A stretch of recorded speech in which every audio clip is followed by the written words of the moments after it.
साथियों, आज मैं अपनी बात दो महत्वपूर्ण लाइनों से कहता हूँ।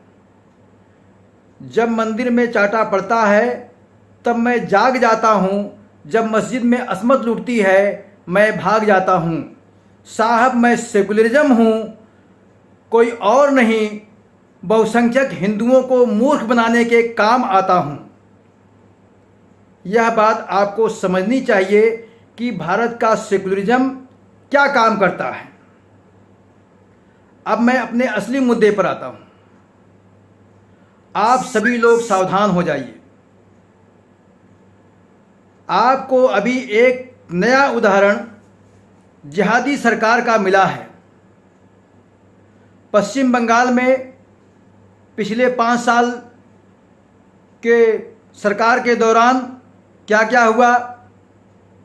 पश्चिम बंगाल की मूल संस्कृति का जो महत्वपूर्ण त्यौहार है दुर्गा पूजा, मूर्ति विसर्जन के लिए हाई कोर्ट के आदेश से संस्कृति हिंदू अपने मना पाए।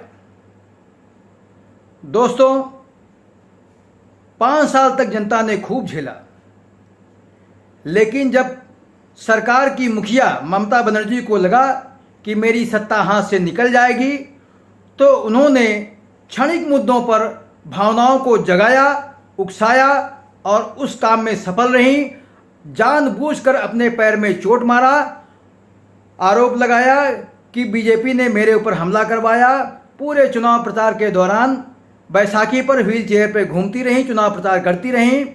महिलाओं के अंदर का जो प्यार है, दया है, भावनाएं हैं, उमड़ पड़ी कि बेचारी अकेले सबसे लोहा ले रही है। वो सब भूल गई, पिछली बातें सब खत्म हो गया।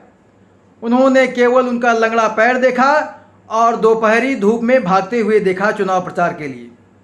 बस फिर क्या था, दबादब ईवीएम का बटन दबाया और ममता बनर्जी जिहादी सरकार फिर से सत्ता में आ गई। दुष्परिणाम आपके सामने। 1 लाख से अधिक हिंदुओं को पश्चिम बंगाल से पलायन करना पड़ा, जाकर के आसाम में शरण लिए और जिहादियों ने उन हिंदुओं की ज़मीनों को कब्जा रखा है, उनकी संपत्ति को कब्जा रखा है। यह बात समझने की कोशिश कीजिए। तमाम मीडिया में ये बात आ चुकी है कि उनको फ़ोन करके धमकाया जाता है कि अगर अपने पुरानी जगह पर वापस आना है तो अपनी बहन बेटियों को हमारे पास रख दो। क्या आप अपने प्रदेश में भी ऐसी सरकारें चाहते हैं? साथियों, याद कीजिए, वर्तमान सरकार से जो पिछली सरकार थी, धार्मिक जुलूस यात्राओं में डीजे को कैसे उतरवा दिया जाता था। खुल करके आप अपनी संस्कृति के त्योहारों को मनाने के लिए परमिशन लेनी पड़ती थी।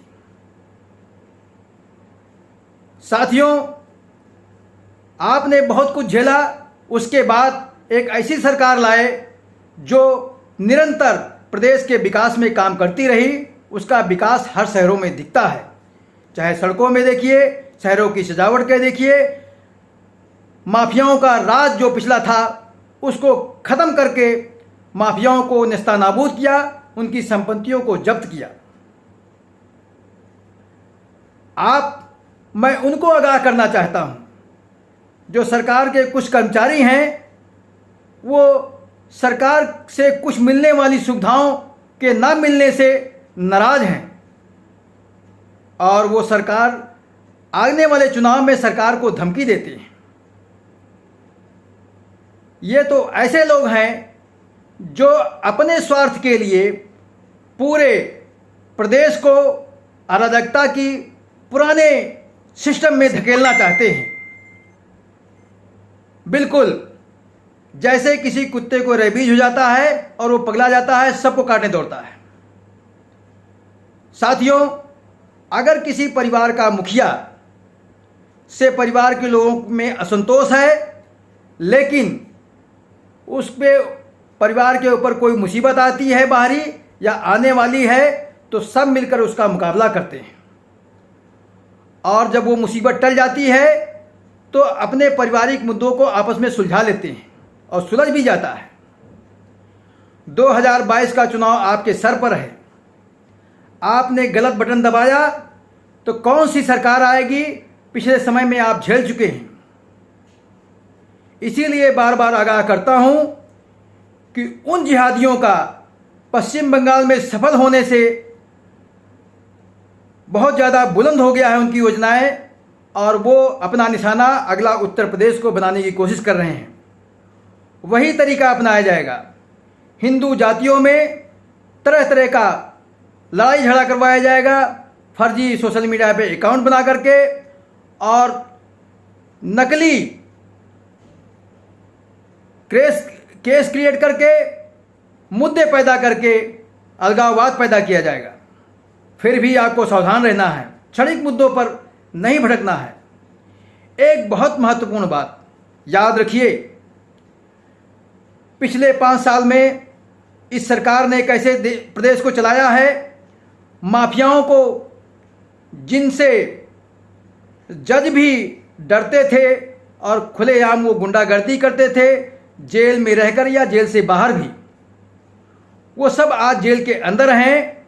उनकी अवैध संपत्तियां धराशायी कर दी गई, जब्त कर लिया गया है। आप सभी जानते हैं, क्या आप ऐसी गलती करना चाहेंगे कि वो फिर से आज़ाद होकर के वही काम करना शुरू कर दे जो पहले करते रहे हैं? आप कभी नहीं चाहेंगे। इसलिए आप सभी का फर्ज बनता है कि एक दूसरे को जागरूक करिए और समझाइए कि प्रदेश का वर्तमान मुखिया देश के भविष्य का प्रधानमंत्री है, और मैं आपके सामने भविष्यवाणी करता हूं कि अगर ये मुखिया योगी आदित्यनाथ जी दोबारा सत्ता में आते हैं तो ये भारतवर्ष का नेतृत्व करेंगे। इन्हें कोई रोक नहीं सकता। और पश्चिम बंगाल जैसी स्थिति में हमारे महाराज योगी आदित्यनाथ असमंजस की स्थिति में नहीं रहेंगे, जैसा कि वर्तमान सरकार पश्चिम बंगाल में हिंदुओं को मरने के लिए छोड़ दिया है। केवल संवैधानिक नैतिकता के शर्म के मारे।